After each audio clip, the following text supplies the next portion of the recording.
plaintiff, Donna Johnson, believed one man was her father until the age of 14, when her mother told her another man was her father.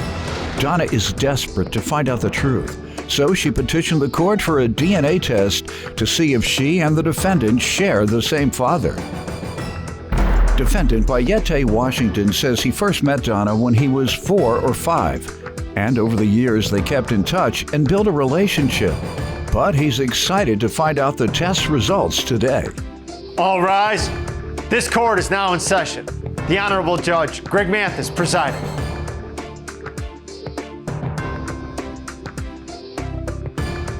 You may now be seated. We are here today to disclose whether you all are siblings or not based on the DNA test you have taken here with the show. Yes. All right. Tell me about the sibling association and background that you all have. Well, I'll start out by saying that Bayete could be my brother through Mr. Tom. I met him when I was 14 years old. He had came to our home in Ohio, and my mother said to me, "Would you like this man to be your father?"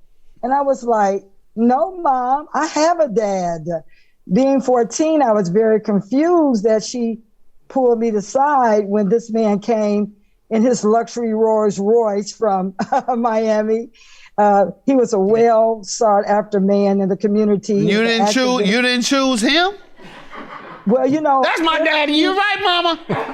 Right. You know, after the Rolls Royce, the big money and all that, I was so in love with my family. There you go. We were very, they worked for GM. You know, they always, in Ohio, they made cars for GM, for the Detroit, you know, where you're from. Mm-hmm. So in that situation, they were just hard workers, and we had lights off at sometimes and water off at some time, because even though my dad got a check that I thought was my natural dad, until I met this man 14 years later. He was a good gambler, but when he won big, and when he didn't, hey, lost the we just family had to eat check. biscuits.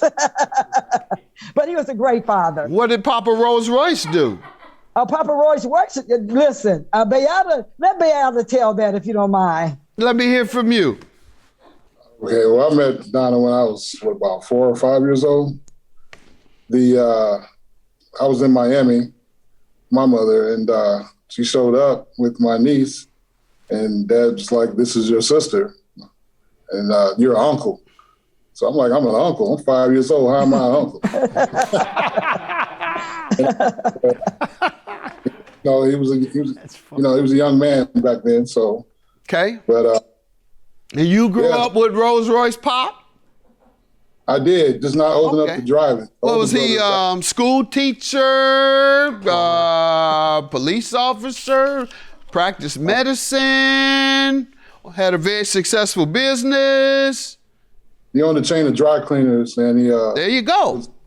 He was an activist in the community, had a radio talk show, very well known. All right, you don't want to share his name? If he was an activist that contributed to the community, say it, man. He provided jobs. He was an activist. He had a radio show providing information. What's his name? Tom Washington Sr.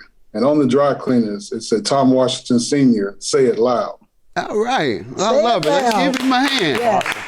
And then, Judge Mathis, if I also can imply that great movement upon my father, if he's my father, he also served in the military. He was a strong man. He went forth for our country. He came out, opened business.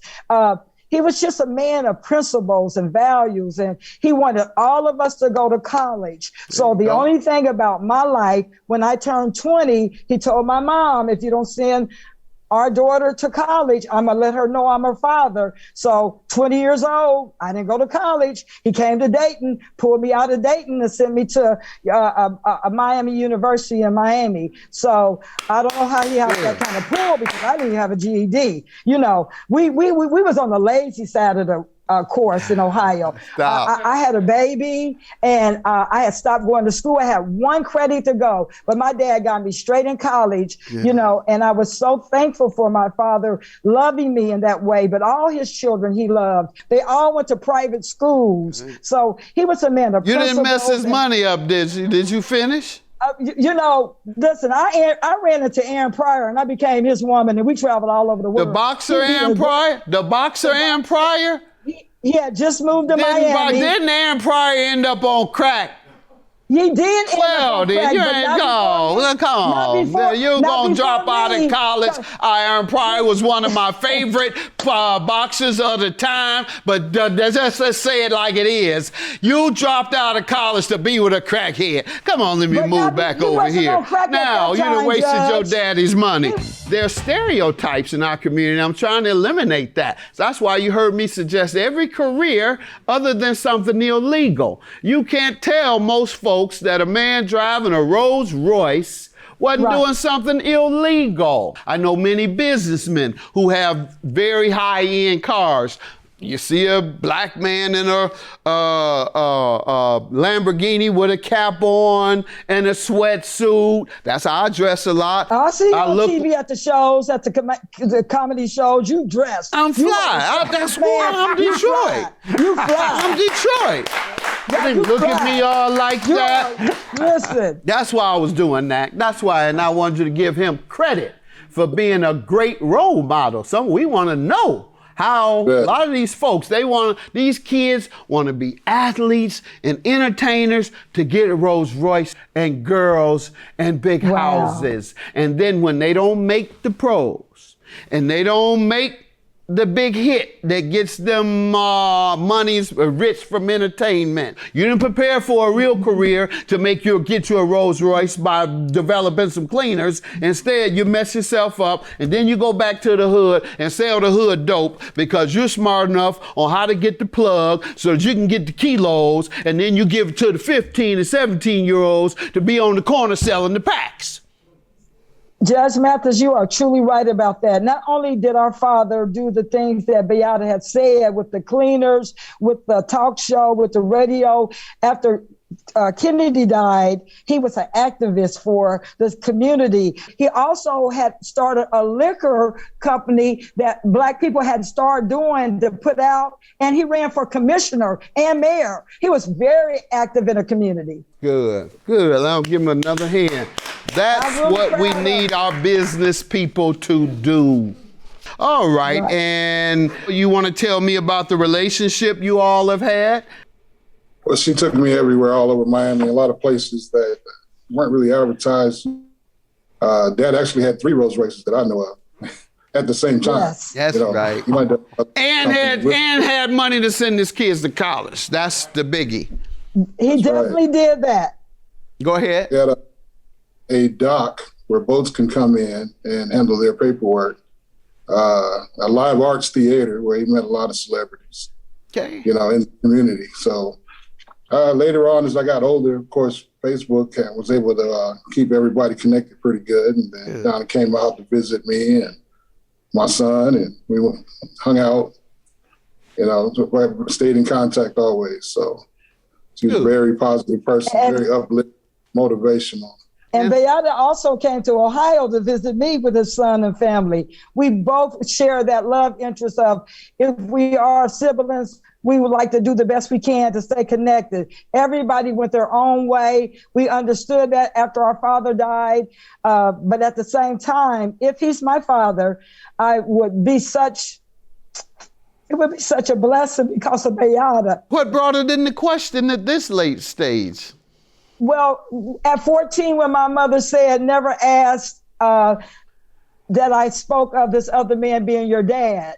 At the late stage, me and BAYETE, we always talked about it. Even my father said he would give Tom K. Washington, if he be my father, he will give me a DNA test. But at the same time, he always called it, I would give you my blood. And my daughter, he wanted her to, because she was a college girl, came out of Ohio State. He kept her with her so good he loved anybody that did education, that displayed the stage. She does not know who her real grandfather is. He's always stated he was. My mother say no. He said yes. He's such a strong energy. I don't see how he can dilate against what he felt was his. What you drinking? Vodka? Either way, You drinking vodka? no, it's some water. I'm in town with some friends of mine for a cigar festival in Houston. Well, then, yeah, it was definitely vodka. Yeah, that's what it was. We'll be later. Either way it go, this is my sister. Judge Mathis. I'm not worried. Mr. Mathis, we share the same birthday. My birthday's April 5th. All right. Well, we're going to... You know, that's a good thing. That's right. That's right. Well, that's good luck, too, because you all are siblings. All How right. about that? Yeah. All right. Oh, God. You're all a sibling. Judge. You're my brother. Yeah, was never a question. Love y'all. Take care. I love you, Bayana. I love you, Judge Mathis. Thank you. Oh, my God. We're siblings, Bayana. I love you. Yep. You've been there. You never turned your back on me. You always supported me. I love you. Thank you for doing this test. I would have never known who my natural dad was. Thank you, Bayana. I'm changing my name to Washington today. I didn't doubt it. You know what I mean? I am changing my name to Washington today. I love you, Bayana. Tell your mother I love her for doing the test. Mwah, mwah, mwah. I will. I didn't doubt it. I mean, we look alike.